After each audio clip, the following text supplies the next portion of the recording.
ನಮಸ್ತೆ ಸ್ನೇಹಿತರೆ, ಇವತ್ತು ನಾವು ದ್ವಿತೀಯ BA ಕನ್ನಡ ಭಾಷಿಕದಲ್ಲಿ ರಿಕ್ವೆಸ್ಟ್ ಆಗಿರುವಂತಹ ಒಂದು ವಿಡಿಯೋ ಗದ್ಯ ಸಂಪದದಲ್ಲಿ ಹಸಿವು ಮತ್ತು ಸಂತೃಪ್ತಿಯ ಬಗ್ಗೆ ನೀವು ಕೇಳಿದ್ದೀರ. ಗದ್ಯ ಭಾಗದ ಘಟಕ 12ರಲ್ಲಿ ಕೊನೆಯದಾದಂತಹ ಗದ್ಯ ಸಂಪದ ಹಸಿವು ಮತ್ತು ಸಂತೃಪ್ತಿ. ಹಸಿವು ಮತ್ತು ಸಂತೃಪ್ತಿ ಗದ್ಯ ಸಂಪದವನ್ನು ಬರೆದವರು ಡಾಕ್ಟರ್ BA ವಿವೇಕರಾಯ್. 108 ಪುಟ ಸಂಖ್ಯೆಯಲ್ಲಿದೆ ನೋಡಿ. ಮೊದಲಿಗೆ ನೀವು 108 ಪುಟ ಸಂಖ್ಯೆಯನ್ನು ತೆಗೀರಿ. 108 ಪುಟ ಸಂಖ್ಯೆಯಲ್ಲಿ ಸಂಪೂರ್ಣ ಗದ್ಯ ಸಂಪದವನ್ನು ಕಾಣ್ಬೋದು. ಡಾಕ್ಟರ್ BA ವಿವೇಕರಾಯ್ ಅವರು ತಿಳಿಸಿರುವಂತಹ ಗದ್ಯ ಸಂಪದ. ಇದರ ಸ್ವಲ್ಪ ಪೀಠಿಗೆಯ ಬಗ್ಗೆ ತಿಳ್ಕೊಳ್ಳುವ. ಪೀಠಿಕೆಯಲ್ಲಿ ಏನು ಕೊಟ್ಟಿದ್ದಾರೆ ಅಂತ ನೋಡಿದಾಗ, ಈ ಒಂದು ಗದ್ಯ ಸಂಪದ ಹಸಿವು ಅಂತ ಬಂದ ತಕ್ಷಣ ಅಲ್ಲಿ ನಮಗೆ ಆಹಾರದ ಬಗ್ಗೆ ಇರುವಂಥದ್ದು ಅಂತ ಒಂದು ಯೋಚನೆ ಬರ್ತದೆ. ಆಹಾರ, ಅನ್ನದ ಬಗ್ಗೆ. ಇಲ್ಲಿ ಡಾಕ್ಟರ್ BA ವಿವೇಕರಾಯ್ ಅವರು ಆಹಾರ ಮತ್ತು ಜನಪದ ಸಂಸ್ಕೃತಿ, ಅಲ್ಲಿನ ಪದ್ಧತಿಯ ಬಗ್ಗೆ, ಆಹಾರ ಮತ್ತು ಆರ್ಥಿಕ ಮತ್ತು ಸಾಮಾಜಿಕ ವ್ಯವಸ್ಥೆಯ ಬಗ್ಗೆ, ಸ್ಥಳೀಯ ಆಹಾರದ ಬಗ್ಗೆ, ಆಹಾರ ಮತ್ತು ಪರಿಸರ, ಈ ವಿಚಾರದ ಬಗ್ಗೆ ಅವರು ತಿಳಿಸಿರುವಂಥದ್ದು. ಇಲ್ಲಿ ಹಸಿವು ಮತ್ತು ಸಂತೃಪ್ತಿಯ ಪೀಠಿಕೆಯ ಬಗ್ಗೆ ನೋಡುವುದಾದರೆ, ಅನ್ನ ಆಹಾರ ಎನ್ನುವುದರಲ್ಲಿ ಜಗತ್ತಿನ ಇತಿಹಾಸವೇ ಅಡಗಿದೆ ಅಂತ ಹೇಳ್ತಾರೆ. ಊಟ, ಅಡುಗೆಯ ರೀತಿ ನೀತಿ ಎನ್ನುವುದು ಏಕಕಾಲಕ್ಕೆ ಸ್ಥಳೀಯವೂ ಜಾಗತಿಕವೂ ಆಗಿರುವ 21ನೆಯ ಶತಮಾನದಲ್ಲಿ ಹಸಿವು ಮತ್ತು ಸಂತೃಪ್ತಿಯನ್ನು ವಿಭಿನ್ನವಾಗಿ ಪರಿಭಾವಿಸಬೇಕಾಗ್ತದೆ.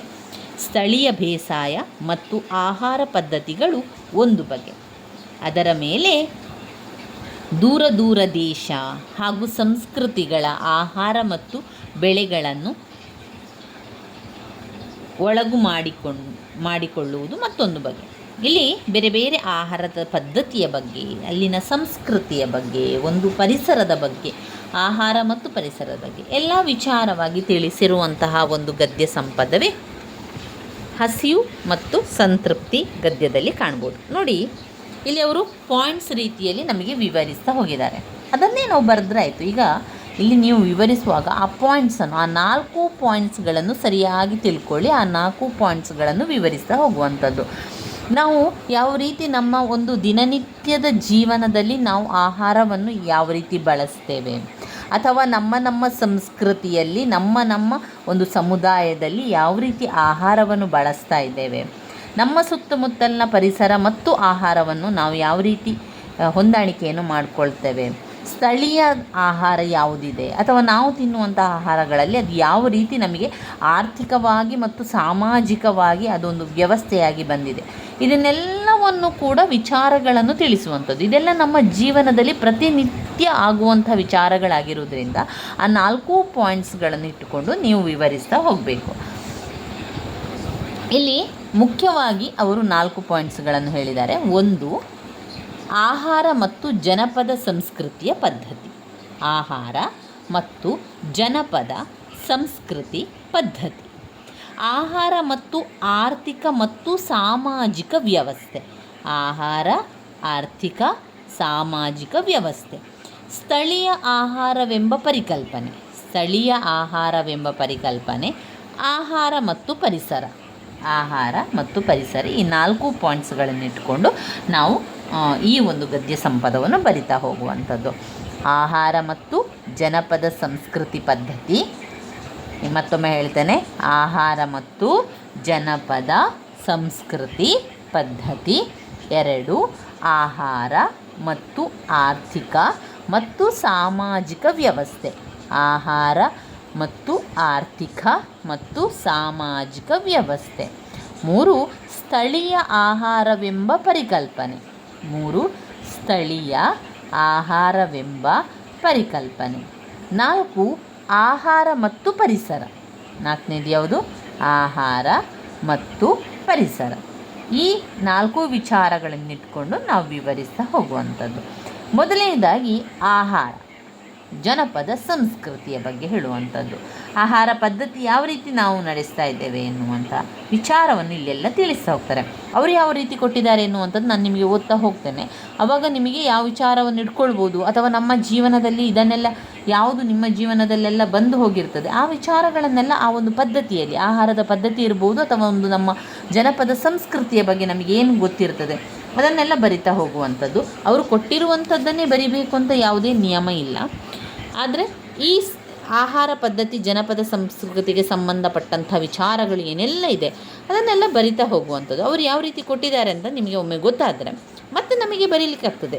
ಒಮ್ಮೆ ನಾವು ಆ ವಿಚಾರವನ್ನು ಒಮ್ಮೆ ತಿಳ್ಕೊಂಡ್ರೆ, ಅವ್ರು ಕೊಟ್ಟಿರುವಂಥ ವಿಚಾರಗಳನ್ನು ಒಮ್ಮೆ ಓದಿ ತಿಳ್ಕೊಂಡ್ರೆ ನಂತರ ನಾವು ನಮಗೆ ಇಷ್ಟದ ರೀತಿಯಲ್ಲಿ ಅಥವಾ ನಮ್ಮ ಒಂದು ಆಹಾರ ಪದ್ಧತಿ ಯಾವುದಿದೆ ಅದನ್ನು ನಾವು ವಿವರಿಸ್ತಾ ಹೋಗುವಂಥದ್ದು. ಇಲ್ಲಿ ಕೇಳ್ತಾ ಹೋಗಿ, ಜಗತ್ತಿನ ಯಾವುದೇ ದೇಶದ ಯಾವುದೇ ಸಂಸ್ಕೃತಿಯ ಅಧ್ಯಯನವನ್ನು ನಡೆಸಿದರೂ ಜನಪದ ಸಂಸ್ಕೃತಿಗೂ ಅಲ್ಲಿನ ಜನತೆಯ ಆಹಾರ ಪದ್ಧತಿಗೂ ಇರುವ ಅವಿನಾಭಾವ ಸಂಬಂಧ ವ್ಯಕ್ತವಾಗ್ತದೆ. ಆಯಾಯ ಜನಪದ ಸಂಸ್ಕೃತಿಯ ಕ್ರಿಯಾತ್ಮಕ ಭಾಗವಾಗಿ ಅಲ್ಲಿನ ಆಹಾರದ ವ್ಯವಸ್ಥೆ ಕಾಣಿಸಿಕೊಳ್ಳುವಂಥದ್ದು. ಜನಪದ ಸಂಸ್ಕೃತಿಯಲ್ಲಿ ಆಹಾರ ವ್ಯವಸ್ಥೆ ಒಂದು ಮುಖ್ಯವಾದ ಭಾಗ. ಆಹಾರ ಮತ್ತು ಅಡುಗೆಗೆ ಸಂಬಂಧಿಸಿದ ಧೋರಣೆಗಳು, ನಿಷೇಧಗಳು, ಪದ್ಧತಿಗಳು, ಅಡುಗೆ ಮತ್ತು ಆಹಾರ ಸಂಬಂಧಿಯಾದ ಎಲ್ಲ ರೂಪಗಳು ಆಹಾರ ಸಂಸ್ಕೃತಿಯ ವ್ಯಾಪ್ತಿಯಲ್ಲಿ ಬರುತ್ತದೆ. ಇಲ್ಲಿ ನಾನು ಅವರು ಯಾವ ರೀತಿ ಕೊಟ್ಟಿದ್ದಾರೆ ಅದನ್ನು ನಿಮಗೆ ಓದ್ತಾ ತಿಳಿಸ್ತಾ ಹೋಗುವಂಥದ್ದು. ನೀವು ಬೇರೆ ಕೆಲಸಗಳ ಜೊತೆಗೆ ಈ ವಿಡಿಯೋವನ್ನು ಕೇಳ್ತಾ ಇದ್ದರೆ ನಿಮಗೆ ಒಂದು ಅಂದಾಜು ಸಿಗ್ತದೆ ಯಾವ ರೀತಿ ನಾವು ಬರಿಬೋದು, ಅಥವಾ ಈ ಒಂದು ಆಹಾರ ಪದ್ಧತಿ ಅಥವಾ ಜನಪದ ಸಂಸ್ಕೃತಿಯ ಪಾಯಿಂಟ್ಸಿಗೆ ನಾವು ಏನೆಲ್ಲ ಬರಿಬೋದು ಅಂತ ತಿಳ್ಕೊಳ್ಳಿಕ್ಕೆ ಸಹಾಯ ಆಗ್ತದೆ ಎನ್ನುವ ಕಾರಣದಿಂದಾಗಿ ನಿಮಗೆ ನಾನು ಇದನ್ನು ಓದಿ ಹೇಳ್ತಾ ಇರುವಂಥದ್ದು. ಇನ್ನು ನಿಮ್ಮಲ್ಲಿ ಪುಸ್ತಕಗಳಿದೆ ಅಂತಾದರೆ ನೀವೇ ಒಮ್ಮೆ ಓದ್ಕೊಳ್ಳಿ. ಸಂಪೂರ್ಣವಾಗಿ ಎಲ್ಲವನ್ನು ಓದ್ಕೊಳ್ಳಿಕ್ಕೆ ನಮಗೆ ಸಮಯವೇ ಇರುವುದಿಲ್ಲ. ಅಂಥ ಸಂದರ್ಭದಲ್ಲಿ ನಾವೇನು ಮಾಡಬೇಕು, ನಾವು ಬೇರೆ ಕೆಲಸಗಳನ್ನು ಮಾಡುವುದರ ಜೊತೆಗೆ ಈ ವಿಡಿಯೋಗಳನ್ನು ಕೇಳಬೇಕು. ಈಗ ಕೇಳ್ತಾ ನಮ್ಮ ಮನಸ್ಸಿಗೆ ಆ ವಿಚಾರಗಳು ಹೋಗಿರ್ತದೆ, ವಿಚಾರಗಳು ನಮ್ಮ ಮನಸ್ಸು ತೆಕ್ಕೊಳ್ತದೆ. ಆದರೆ ನಮಗದು ಗೊತ್ತಾಗೋದಿಲ್ಲ. ನಾವು ಯೋಚನೆ ಮಾಡಿರ್ತೇವೆ, ನಾನು ಇದನ್ನು ಓದಿದ್ದೇನೆ ಆದರೆ ನನಗೆ ಯಾವುದೂ ನೆನಪಿಲ್ಲ ಅಂತ ನಾವು ಅಂದ್ಕೊಂಡಿರ್ತೇವೆ. ಆದರೆ ನಮ್ಮ ಮನಸ್ಸು ಅದನ್ನು ಫೀಡ್ ಮಾಡಿರ್ತದೆ, ಅಥವಾ ಅದು ಕಂಪ್ಯೂಟರ್ ಥರ ಅದನ್ನು ಅಲ್ಲಿ ಸೇವ್ ಮಾಡಿಟ್ಟಿರ್ತದೆ. ನಾವು ಅದನ್ನು ಜಾಗರೂಕತೆಯಿಂದ ಬಳಸ್ಕೊಳ್ಬೇಕಾಗ್ತದೆ. ಆದ್ದರಿಂದ ಯಾವುದೇ ಒಂದು ವಿಚಾರ, ಯಾವುದೇ ಒಂದು ಪಾಯಿಂಟ್ಸಿನ ವಿವರಣೆಯನ್ನು ನಾವು ಒಮ್ಮೆ ಸರಿಯಾಗಿ ಓದ್ಕೊಳ್ಬೇಕು. ಎಲ್ಲವನ್ನು ಓದ್ತಾ ಹೋಗುವಂಥದ್ದು. ಅದರಲ್ಲಿರುವಂಥ ಕೆಲವೊಂದಷ್ಟು ಮುಖ್ಯವಾದ ವಿಚಾರಗಳನ್ನು ನಾವು ಗಮನದಲ್ಲಿಟ್ಕೊಂಡು ಓದ್ಕೊಳ್ಬೇಕು. ಆಗ ನಾವು ಓದ್ತಾ ಯಾವುದಾದ್ರೂ ಮುಖ್ಯವಾದ ಸಾಲುಗಳಿದೆ ಅಂತ ಆದ ತಕ್ಷಣ ನಾವೇನು ಮಾಡಬೇಕು, ಒಂದು ಪೆನ್ಸಿಲಲ್ಲಿ ಅಲ್ಲಿ ಅಂಡರ್ಲೈನನ್ನು ಮಾಡ್ಕೊಳ್ಬೇಕು. ಈ ರೀತಿ ಮಾಡೋದ್ರಿಂದ ಏನಾಗ್ತದೆ, ಆ ಇಂಪಾರ್ಟೆಂಟ್ ವಿಷಯಗಳು ನಮಗೆ ಹಾಗೆ ಉಳಿದುಕೊಳ್ಳುತ್ತದೆ, ಹಾಗೆ ಅದು ನೆನಪಿಗೂ ಕೂಡ ಬರಲಿಕ್ಕೆ ಸಹಾಯ ಆಗ್ತದೆ. ಹೀಗೆ ಭೌತಿಕ ಮತ್ತು ಜೈವಿಕ ಅವಶ್ಯಕತೆಯ ಈಡೇರಿಕೆಗಾಗಿ ರೂಪು ತಾಳಿದ ಆಹಾರ ಎನ್ನುವುದು ಜನಪದ ಸಂಸ್ಕೃತಿಯ ಒಂದು ಮುಖ್ಯ ಭಾಗವಾಗಿ ಪರಿಣತಗೊಂಡು ಇತಿಹಾಸವು ಬಹಳ ವೈವಿಧ್ಯಮಯವಾದುದು ಮತ್ತು ಮಹತ್ವಪೂರ್ಣವಾದುದು. ಆಹಾರವು ಕೇವಲ ಹೊಟ್ಟೆ ತುಂಬಿಸುವ ಸಾಮಗ್ರಿಯಷ್ಟೇ ಆಗದೆ ಬೇರೆ ಬೇರೆ ಸಂದರ್ಭಗಳಲ್ಲಿ ಅವಕಾಶಗಳನ್ನು ಮತ್ತು ಕೊರತೆಗಳನ್ನು ಅವಲಂಬಿಸಿಕೊಂಡು ವ್ಯಕ್ತಿಗಳು ರೂಪಿಸಿಕೊಂಡ ಸಾಂಸ್ಕೃತಿಕ ಬದುಕಾಗಿ ರೂಪಿತಗೊಂಡಿದೆ. ಆಹಾರವನ್ನು ತಮ್ಮ ಬದುಕಿನ ಜೀವಧಾತು ಎನ್ನುವ ದೃಷ್ಟಿಯಿಂದ ಜನಪದರು ಇವುಗಳಿಗೆ ಸಾಂಸ್ಕೃತಿಕ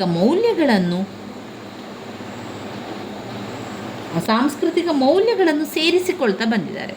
ಇದೇ ದೇವರು ಎನ್ನುವ ಅರ್ಥವ್ಯಾಪ್ತಿಯನ್ನು ಪಡೆದಿದೆ.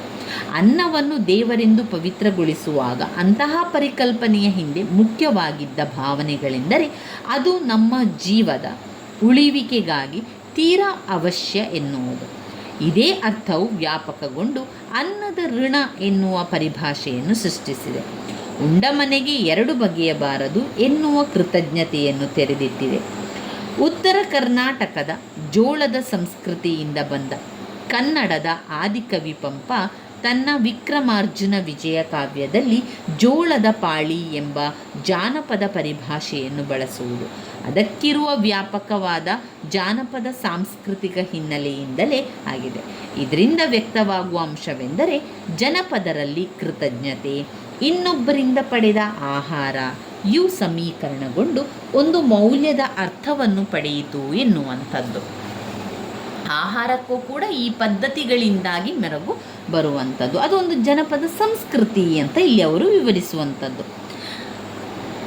ದಿನದ ಊಟ ಮತ್ತು ಉಪಹಾರಗಳಲ್ಲಿ ಯಾವ ಯಾವ ಆಹಾರ ವಸ್ತುಗಳು ಯಾವ ವೇಳೆಗಳಲ್ಲಿ ಬಳಕೆಯಾಗುತ್ತದೆ.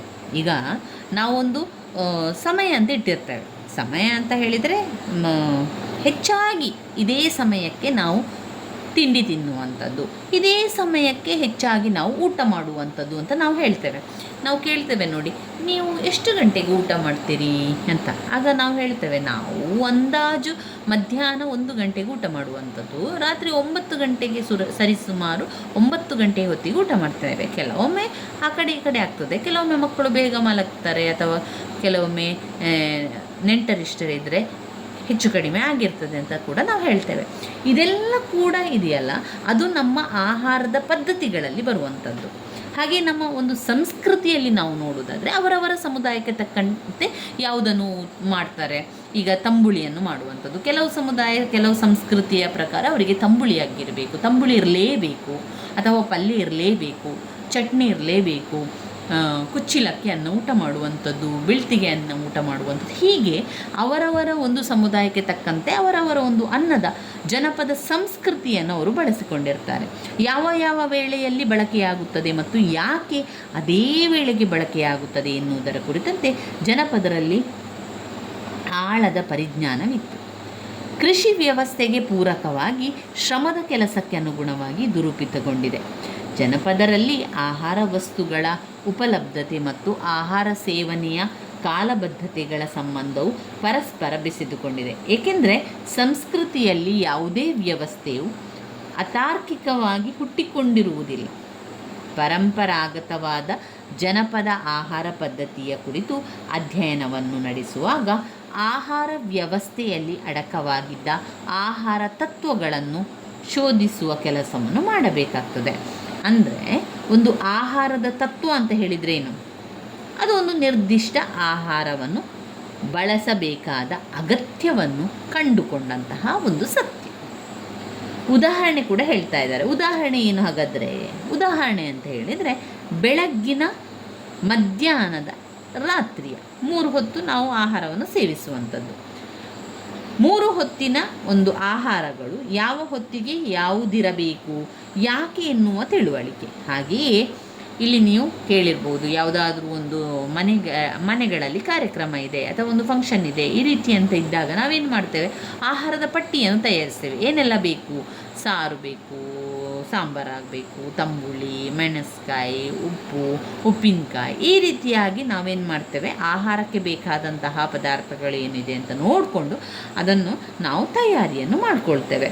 ಇದು ಅವರವರ ಸಂಸ್ಕೃತಿಗೆ ಬಿಟ್ಟದ್ದು. ಯಾವುದರ ನಂತರ ಯಾವುದು ಬೇಕು, ಅಥವಾ ಹೋಳಿಗೆ ಬೇಕು, ಅಥವಾ ಪಾಯಸ ಬೇಕು, ಈ ರೀತಿಯಾಗಿ ಎಲ್ಲ ಏನು ಮಾಡ್ತಾರೆ, ಅವರವರ ಸಂಸ್ಕೃತಿಯಲ್ಲಿ ಬರುವಂತಹ ಪದ್ಧತಿ ಅದು.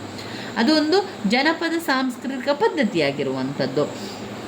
ಯಾವ ಹೊತ್ತಿಗೆ ಯಾವುದಿರಬೇಕು, ಯಾಕೆ ಎನ್ನುವಂತಹ ತಿಳುವಳಿಕೆ. ಹಾಗೆಯೇ ಒಂದು ಮಳೆಗಾಲದಲ್ಲಿ, ಬೇಸಿಗೆ ಕಾಲ, ಚಳಿಗಾಲ, ಋತುಮಾನಕ್ಕೆ ಸಂಬಂಧಿಸಿದಂತೆ ಆಹಾರ ವ್ಯವಸ್ಥೆಯಲ್ಲಿ ಮಾಡಿಕೊಳ್ಳುವಂತಹ ವ್ಯತ್ಯಾಸಗಳು ಮತ್ತು ಇಂತಹ ವ್ಯತ್ಯಾಸಗಳಿಗೆ ಇರುವ ಕಾರಣಗಳು, ದೇಹದ ಪ್ರಕೃತಿಯನ್ನು ಗಮನಿಸಿಕೊಂಡು ಆಹಾರದಲ್ಲಿ ಮಾಡಿಕೊಳ್ಳುವಂತಹ ಬದಲಾವಣೆಗಳ ಹಿಂದೆ ಅಡಕವಾಗಿರುವ ತತ್ವ ಆಗಿದೆ.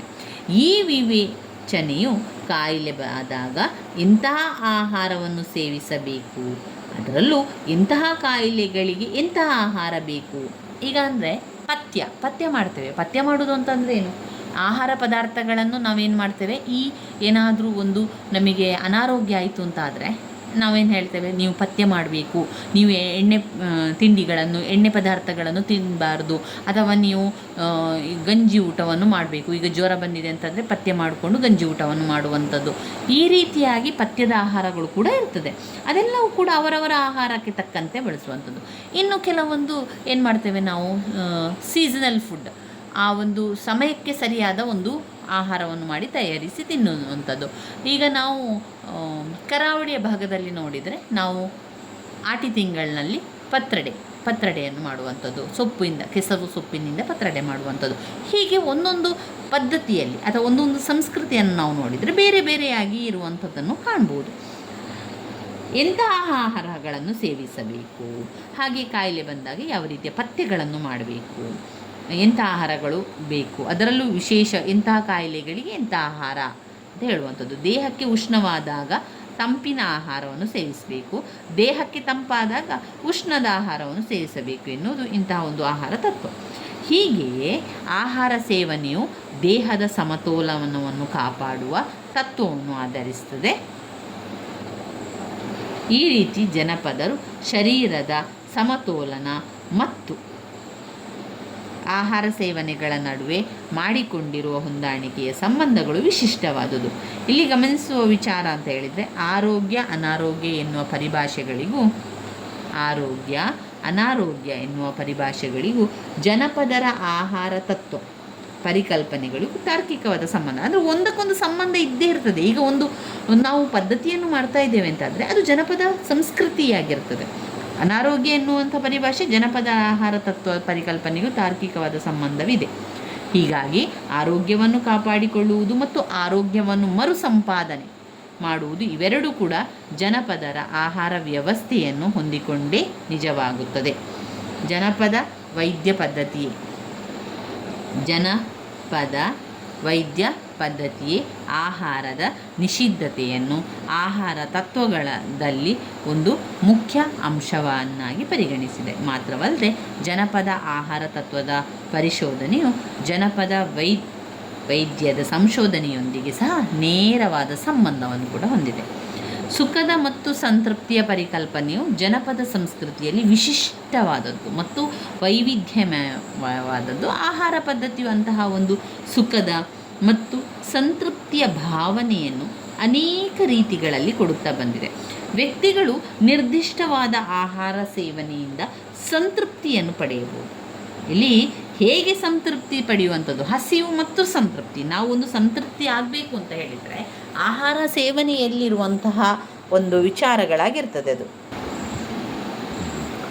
ಸುಖದ ಮತ್ತು ಸಂತೃಪ್ತಿಯ ಪರಿಕಲ್ಪನೆಯು ಜನಪದ ಸಂಸ್ಕೃತಿಯಲ್ಲಿ ವಿಶಿಷ್ಟವಾದುದು. ಒಂದು ಆಹಾರವನ್ನು ನಾವು ತಗೊಳ್ತಾ ಇದ್ದೇವೆ ಅಂತ ಅಂದರೆ ಅಂತಹ ಒಂದು ಆಹಾರ ಸಂಸ್ಕೃತಿಯು ಸುಖದ ಮತ್ತು ಸಂತೃಪ್ತಿಯ ಭಾವನೆಯನ್ನು ತರಬೇಕು. ಒಂದು ಆಹಾರವನ್ನು ಸ್ವೀಕರಿಸ್ತಾ ಇದ್ದೇವೆ, ತಗೊಳ್ತಾ ಇದ್ದೇವೆ ಅಂತ ಹೇಳಿದ್ರೆ ನಮಗೆ ಅದೊಂದು ಸಂತೃಪ್ತಿ ಕೊಡಬೇಕು, ನಮಗದೊಂದು ಖುಷಿ ಕೊಡಬೇಕು ಎನ್ನುವಂಥದ್ದು.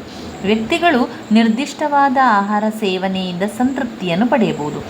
ಆದರೆ ತಮ್ಮ ಸುತ್ತಮುತ್ತಲು ಬದುಕುತ್ತಿರುವ ಅನೇಕ ಮಂದಿ ಇಂತಹ ಸಂತೃಪ್ತಿಯನ್ನು ಪಡೆಯಲು ಸಾಧ್ಯವಾಗಿದೆ ಎನ್ನುವುದರ ಕುರಿತು ಆಹಾರ ಸಮಸ್ಯೆಯನ್ನು ಎದುರಿಸುತ್ತಿರುವ ಭಾರತದಂಥ ದೇಶದ ಜನತೆ ಯೋಚಿಸಬೇಕಾಗ್ತದೆ. ಇಲ್ಲಿ ಲೇಖಕರು ಹೇಳ್ತಾ ಇದ್ದಾರೆ, ಡಾಕ್ಟರ್ ವಿವೇಕ್ ರೈ ಅವರು ಏನು ಹೇಳ್ತಾ ಇದ್ದಾರೆ ಅಂತ ಹೇಳಿದರೆ, ಈಗ ನಾವೊಂದು ಆಹಾರವನ್ನು ತಗೊಳ್ತಾ ಇದ್ದೇವೆ, ಆಹಾರ ತಗೊಂಡಾಗ ನಮಗೊಂದು ಸಂತೃಪ್ತಿ ಭಾವನೆ ಬರ್ತದೆ, ನಮಗದೊಂದು ಖುಷಿ ಕೊಡ್ತದೆ.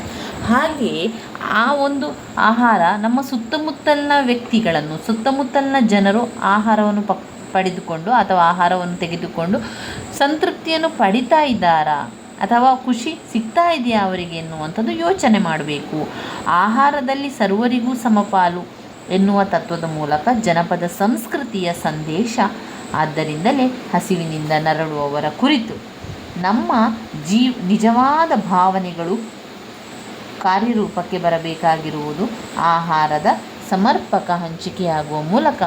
ಸರ್ವರಿಗೂ ಸಮಪಾಲು, ಸರ್ವರಿಗೂ ಸಮಬಾಳು ಎನ್ನುವ ಸಂದೇಶ ಜನಪದ ತಾತ್ವಿಕತೆಯಾಗಿ ದೇಶದ ಆಹಾರದ ಕ್ಷೇತ್ರದಲ್ಲಿ ಜಾರಿಗೆ ಬರಬೇಕಾಗಿದೆ. ಇದು ವ್ಯಕ್ತಿಗಳ ಸಂತೃಪ್ತಿಯ ಮೂಲ ಆಶಯವಾಗಬೇಕಾಗಿದೆ ಅಂತ ಮೊದಲನೇ ಪಾಯಿಂಟ್. ಅಂದರೆ ಆಹಾರ ಪದ್ಧತಿ ಮತ್ತು ಜನಪದ ಸಂಸ್ಕೃತಿಯಲ್ಲಿ ಬರುವಂಥದ್ದು ಆಹಾರ ಪದ್ಧತಿ ಮತ್ತು ಜನಪದ ಸಂಸ್ಕೃತಿ. ಈಗ ಎರಡನೆಯ ಪಾಯಿಂಟಾಗಿ ಅಥವಾ ಎರಡನೆಯ ವಿಚಾರವಾಗಿ ನಾವು ನೋಡಿದ್ರೆ ಸ್ಥಳೀಯ ಆಹಾರವೆಂಬ ಪರಿಕಲ್ಪನೆ. ಸ್ಥಳೀಯ ಆಹಾರ ಅಂದರೆ ಏನು? ಸ್ಥಳೀಯ ಆಹಾರ ಅಂತ ಹೇಳಿದರೆ ನಾವು ವಾಸ ಮಾಡುವಂತಹ ಸ್ಥಳೀಯವಾದಂತಹ ಪ್ರದೇಶ, ನಾವು ವಾಸ ಮಾಡುವಂತಹ ಪ್ರದೇಶದಲ್ಲಿ ಯಾವ ಆಹಾರವನ್ನು ಮೊದಲು ಬೆಳೀತಾ ಇದ್ದಾರೆ ಆ ಆಹಾರವನ್ನು ಸೇವಿಸುವಂಥದ್ದು. ಸ್ಥಳೀಯ ಆಹಾರವೆಂಬ ಪರಿಕಲ್ಪನೆಯು ಆಹಾರ ವ್ಯವಸ್ಥೆಯಲ್ಲಿಯೇ ಒಂದು ವಿಶಿಷ್ಟವಾದ ಪರಿಕಲ್ಪನೆ. ಸ್ಥಳೀಯ ಆಹಾರವೇ ರೂಢಿಯ ಆಹಾರ. ಅಂದರೆ ನಮ್ಮ ದೈನಂದಿನ ಚಟುವಟಿಕೆಯಲ್ಲಿ ನಾವೇನು ಮಾಡ್ತೇವೆ ಹೇಳಿ? ಆ ಒಂದು ಸ್ಥಳೀಯವಾಗಿರುವಂಥ ಆಹಾರವನ್ನೇ ತಗೊಳ್ತೇವೆ. ಈಗ ಮಧ್ಯಾಹ್ನ ಅನ್ನ ಸಾರು, ಅನ್ನ ಸಾಂಬಾರು ತಗೊಳ್ಳುವಂಥದ್ದು, ಬೆಳಿಗ್ಗೆ ಇಡ್ಲಿ, ದೋಸೆ, ಅವಲಕ್ಕಿ, ಈ ರೀತಿಯಾಗಿ ನಾವು ಸ್ಥಳೀಯವಾಗಿ ಏನೆಲ್ಲ ತಗೊಳ್ತೇವೆ ಅದನ್ನೇ ಪ್ರತಿಯೊಬ್ಬರು ಕೂಡ ಬಳಸುವಂಥದ್ದು. ಕರ್ನಾಟಕದ ಸಂಸ್ಕೃತಿಯಲ್ಲಿ ಕೆಲವರಿಗೆ ಅಕ್ಕಿ, ಜೋಳ, ರಾಗಿಯಂತಹ ಆಹಾರ ಬೆಳೆಗಳು ಕರ್ನಾಟಕದ ಬೇರೆ ಬೇರೆ ಪ್ರದೇಶಗಳಲ್ಲಿ ಹೆಚ್ಚಾಗಿ ಬೆಳೆಯುವುದರಿಂದಲೂ ಇವು ಮುಖ್ಯ ಆಹಾರಗಳಾಗಿದೆ. ಕರಾವಳಿಯಲ್ಲಿ ಅಕ್ಕಿ, ಉತ್ತರ ಕರ್ನಾಟಕದಲ್ಲಿ ಜೋಳ, ದಕ್ಷಿಣ ಕರ್ನಾಟಕದಲ್ಲಿ ರಾಗಿ ಇವು ಸ್ಥಳೀಯ ಆಹಾರವಾಗಿ ರೂಪುಗೊಂಡಿದೆ. ಆಯಾಯ ಪ್ರದೇಶಗಳು ಇಂತಹ ಸ್ಥಳೀಯ ಆಹಾರವೇ ಮುಖ್ಯ ಆಹಾರವಾಗಿದೆ. ಇಂತಹ ಸ್ಥಳೀಯ ಆಹಾರದ ವಿಶಿಷ್ಟತೆಗಳನ್ನು ಕರ್ನಾಟಕದ ಸಂಸ್ಕೃತಿಯಲ್ಲಿ ಗುರುತಿಸುವಾಗಲೇ ಇವು ಕೇವಲ ಸ್ಥಳೀಯ ರೂಪದಲ್ಲಷ್ಟೇ ಉಳಿಯದೆ ಇವುಗಳ ಪರಸ್ಪರ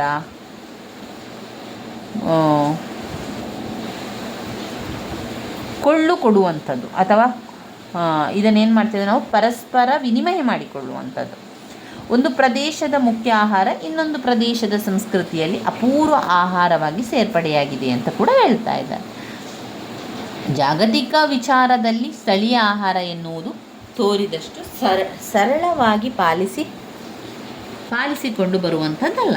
ಯಾಕಂತ ಹೇಳಿದರೆ ಈ ಜಾಗತೀಕರಣ ಎನ್ನುವ ಪ್ರಕ್ರಿಯೆಯು ನಡೆಯುವುದು ಒಂದು ಗತಿಯಲ್ಲಿ ಮಾತ್ರವಲ್ಲ, ಅದು ಹಲವು ಬಗೆಗಳಲ್ಲಿ ನಡೀತಾ ಹೋಗ್ತದೆ. ಸ್ಥಳೀಯ ಬೇಸಾಯ ಮತ್ತು ಆಹಾರ ಪದ್ಧತಿಗಳು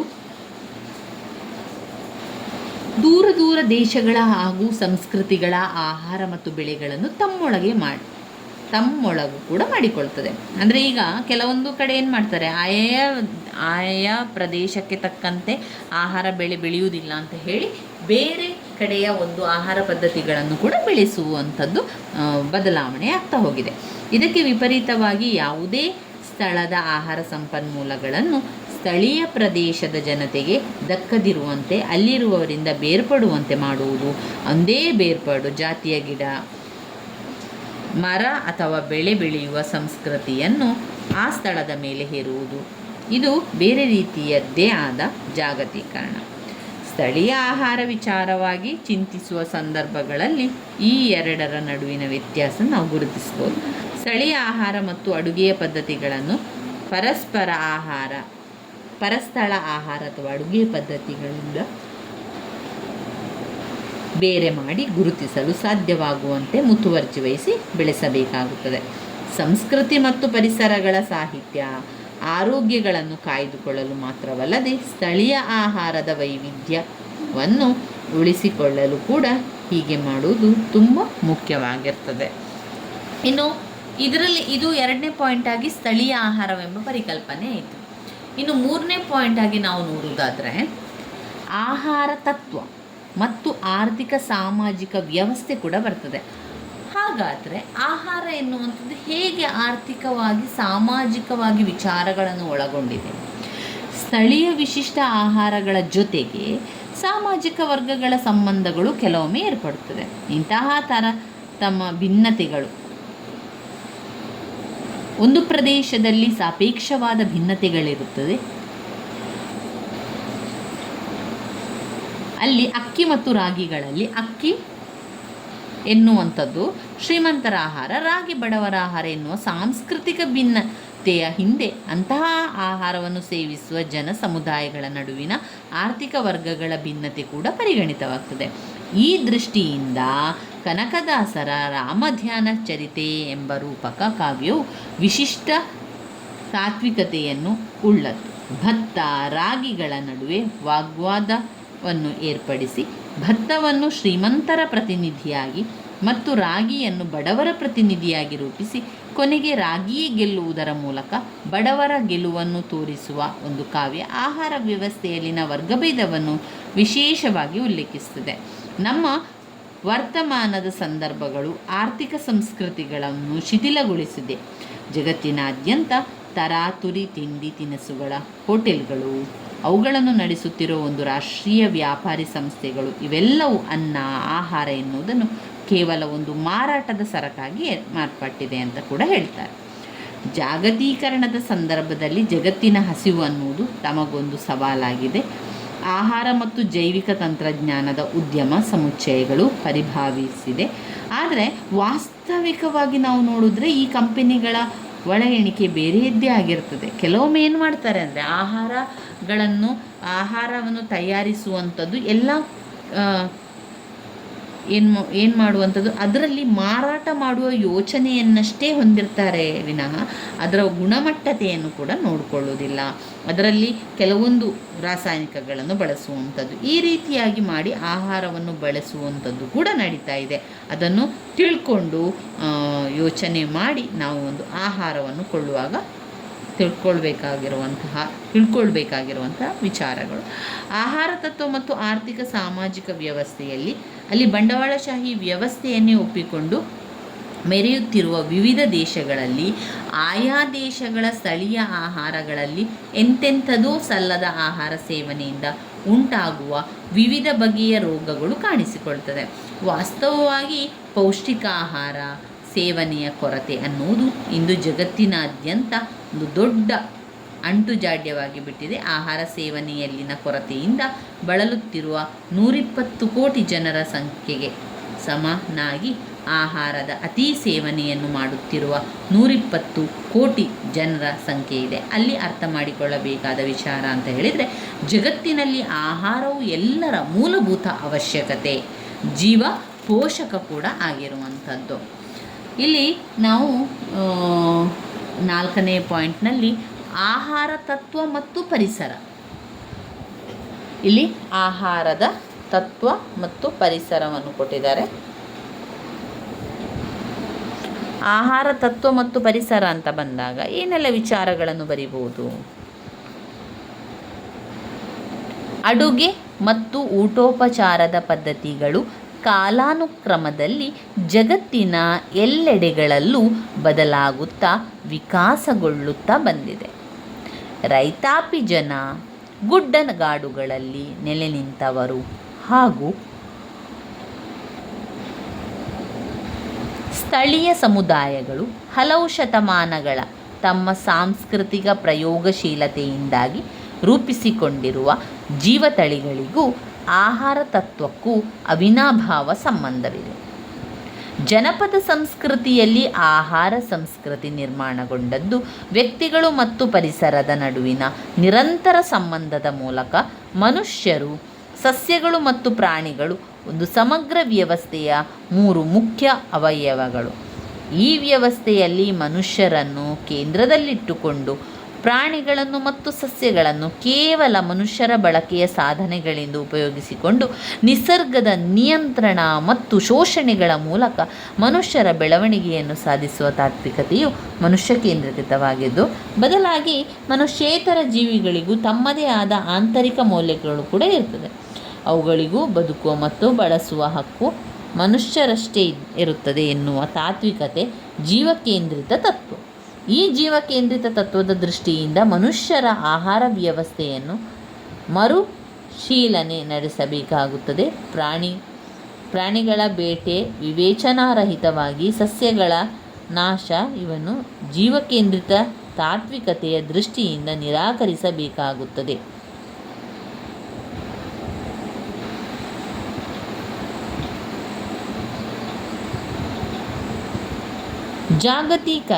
ಜಾಗತೀಕರಣದ ಸಂದರ್ಭದಲ್ಲಿ ಹುಟ್ಟಿಕೊಂಡ ವಾಣಿಜ್ಯ ಕಾರ್ಪೊರೇಟ್ಗಳು ಕುಲಾಂತರಿ ತಂತ್ರಜ್ಞಾನ ಮತ್ತು ತಳಿ ಮಾರ್ಪಾಡಿನ ತಂತ್ರಜ್ಞಾನವನ್ನು ನೆಚ್ಚಿಕೊಳ್ಳುವುದರಿಂದ ಮನುಷ್ಯನ ಜೀವ ಭದ್ರತೆಗೂ ಒಟ್ಟು ಪರಿಸರ ಭದ್ರತೆಗೂ ದೊಡ್ಡ ಗಂಡಾಂತರವೇ ಒದಗಿ ಬಂದಿದೆ. ಇದರ ಪರಿಣಾಮವಾಗಿ ಆಹಾರ ಮತ್ತು ಸಂಸ್ಕೃತಿ ಪರಿಸರಗಳ ಭದ್ರತೆಯನ್ನು ಕುರಿತು ಜನರಿಗಿರುವ ಕಾಳಜಿಯು ಪರ್ಯಾಯ ಪ್ರತಿರೋಧಗಳ ಕ್ರಿಯಾಶೀಲ ಚಳುವಳಿಯೊಂದರನ್ನು ದಶಕದ ಕಡೆಯ ವರ್ಗಗಳಲ್ಲಿ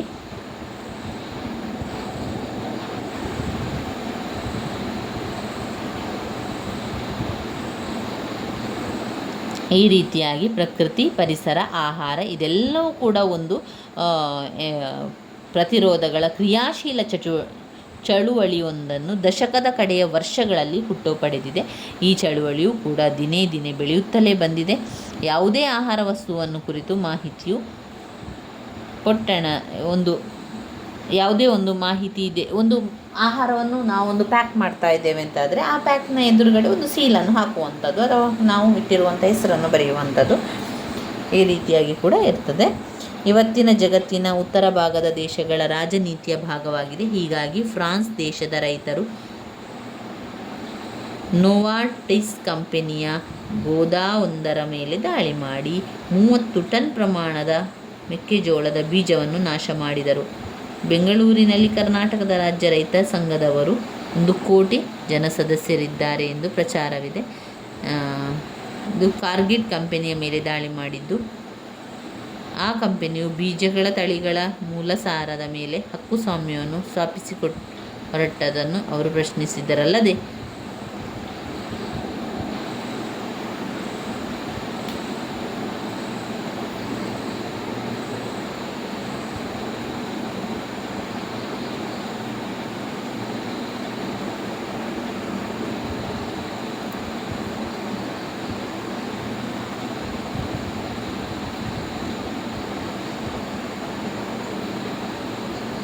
ಅದರಿಂದ ಇಲ್ಲಿ ನಾವೇನು ಮಾಡಬೇಕು, ಆಹಾರ ತತ್ವ ಮತ್ತು ಪರಿಸರ ಅಂತ ಬಂದಾಗ ಯಾವುದೇ ಒಂದು ಆಹಾರವನ್ನು ನಾವು ಕಳಿಸ್ತಾ ಇದ್ದೇವೆ, ಬೇರೆ ಕಡೆ ಕಳಿಸ್ಕೊಡ್ತಾ ಇದ್ದೇವೆ ಅಂತಂದರೆ ಅದು ಜಾಗರೂಕತೆಯಿಂದ ಅದರ ಆಹಾರದ ಗುಣಮಟ್ಟ ಹಾಳಾಗದಂತೆ, ಅದರ ಸಮಯವೂ ಕೂಡ ಕಳೆಯದಂತೆ ನೋಡಿಕೊಂಡು ಅದನ್ನು ಕಳಿಸಬೇಕಾಗಿರುವಂಥದ್ದು. ಇಲ್ಲ ಅಂತಾದರೆ ಆ ರೀತಿಯಾಗಿ ಇಲ್ಲದಂತಹ ಯಾವುದೇ ನಿಯಮವನ್ನು ಪಾಲಿಸದಂತಹ ಕಂಪನಿ ಅವರು ಕೂಡ ಅವರ ಜೊತೆಗೆ ಕೈ ಜೋಡಿಸುವಂತಿಲ್ಲ, ಅಲ್ಲಿ ಕೆಲಸಗಳನ್ನು ಮಾಡುವಂತಿಲ್ಲ. ಈ ರೀತಿಯಾಗಿ ಅವರು ಕೆಲವೊಂದು ಕಾರ್ಯಕ್ರಮಗಳನ್ನು ಮಾಡುವಂಥದ್ದನ್ನು ಕಾಣ್ಬೋದು.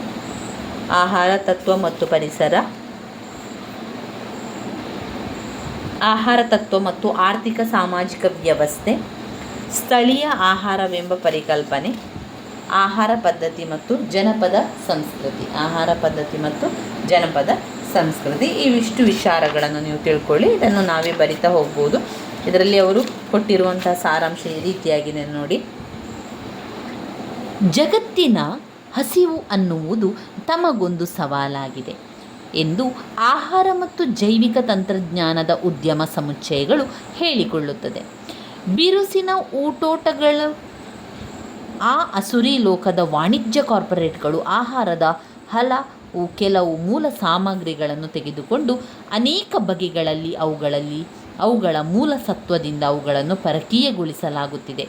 ಅವುಗಳನ್ನು ಸಂಸ್ಕರಣಗೊಳಿಸಿ ಮಾರ್ಪಡಿಸಿ ಅವುಗಳಿಂದ ಮಾರಾಟಕ್ಕಾಗಿ ಆಹಾರ ವಸ್ತುಗಳನ್ನು ತಯಾರು ಮಾಡಲಾಗುತ್ತದೆ.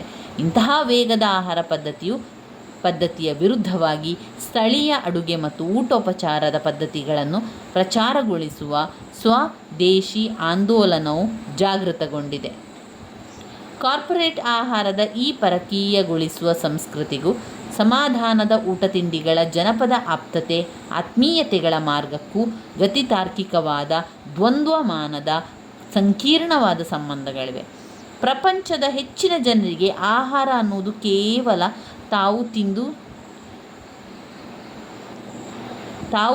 ನಾವು ತಿಂದು ತೇಗಲಿಕ್ಕೆ ಇರುವ ವಸ್ತುವಷ್ಟೇ ಅಲ್ಲ, ಅದರ ಪಾಲಿಗೆ ಅವು ಬದುಕುವ ಮತ್ತು ಬದುಕಿಸುವ ಮಾರ್ಗ. ವ್ಯಕ್ತಿಗಳ ಬದುಕಿನಲ್ಲಿ ಆಹಾರಕ್ಕೆ ವಿಶಾಲವಾದ ಅರ್ಥಶಕ್ತಿಗಳಿವೆ. ಪ್ರಕೃತಿಗೂ ಮನುಷ್ಯರ ಅಳಿವು ಉಳಿವು ಮತ್ತು ಆರೋಗ್ಯ ಜೀವನೋಪಾಯ ಸಂಸ್ಕೃತಿಗೂ ಅವಿನಾಭಾವ ಸಂಬಂಧಗಳಿವೆ. ಅನ್ನ ಆಹಾರಗಳಲ್ಲಿ ಇಂತಹ ಸಂಬಂಧಗಳು ಅಡಕಗೊಂಡಿದೆ. ಎಲ್ಲ ಕಾಲಕ್ಕೂ ಅನ್ನ ಆಹಾರ ಅನ್ನುವ ವಸ್ತು ವಿಶೇಷವು ತನ್ನೆಲ್ಲ ಗುಣಶಕ್ತಿಗಳನ್ನೊಡನೆ ಅತಿ ಕೇಂದ್ರ ಸ್ಥಾನದಲ್ಲಿ ಇದ್ದೇ ಇರುವಂಥದ್ದು ಅಂತ ಅವರು ಹಾಕಿದ್ದಾರೆ. ಈ ವಿಚಾರಗಳನ್ನು ತಿಳ್ಕೊಂಡು ನೀವು ಬರಿತಾ ಹೋದರೆ ಆಯಿತು. ಅದರ ಪಾಯಿಂಟ್ಸನ್ನು 4 ಪಾಯಿಂಟ್ಸ್ಗಳನ್ನು ಇಟ್ಕೊಳ್ಳಿ. 4 ಪಾಯಿಂಟ್ಸ್ಗಳನ್ನು ಸರಿಯಾಗಿ ಕಲಿತುಕೊಳ್ಳಿ. ನಂತರ ಆ 4 ಪಾಯಿಂಟ್ಸ್ಗಳನ್ನು ವಿವರಿಸ್ತಾ ಹೋಗುವಂಥದ್ದು.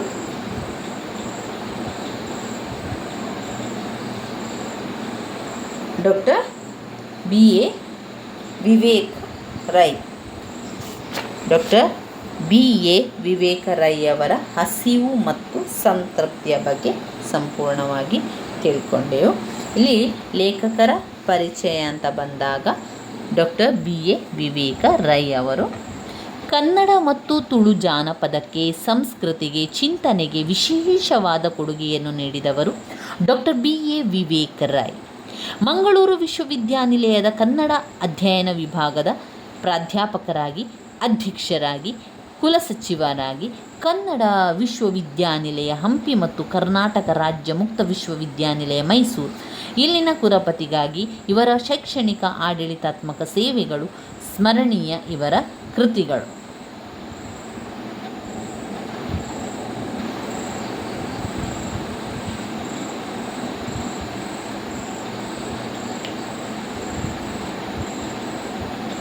ಜನಪದ ಸಾಹಿತ್ಯ, ಜನಪದ ಆಟಗಳು, ತುಳುಗಾದೆಗಳು, ತುಳು ಒಗಟುಗಳು, ಭೂತಾರಾಧನೆ, ಬಣ್ಣಗಾರಿಕೆ, ಕನ್ನಡ ಕಾದಂಬರಿಗಳ ಮೊದಲ ಹುಟ್ಟು, ಅನ್ವಯಿಕ ಜಾನಪದ, ಹಿಂದಣ ಹೆಜ್ಜೆ, ಇರುಳ ಕಣ್ಣು, ಗಿಲಿಸುವೆ, ಇದೆಲ್ಲ ಕೂಡ ಅಲ್ಲಿ ನಮಗೆ ಅಂಕಣ ಬರಹಗಳಲ್ಲಿ ಸಿಗ್ತಾ ಹೋಗ್ತದೆ.